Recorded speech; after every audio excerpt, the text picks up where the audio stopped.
నారా చంద్రబాబు నాయుడు అనే నేను శాసనం ద్వారా నిర్మితమైన భారత రాజ్యాంగం పట్ల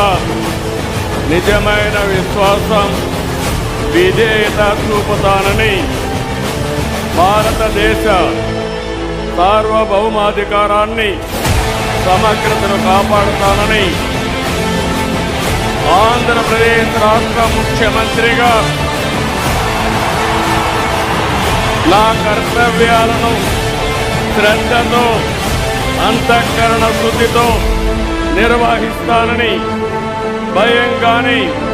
పక్షపాతం కానీ, రాగద్వేషాలు కానీ లేకుండా రాజ్యాంగాన్ని, శాసనాలు అనుసరించి ప్రజలందరికీ న్యాయం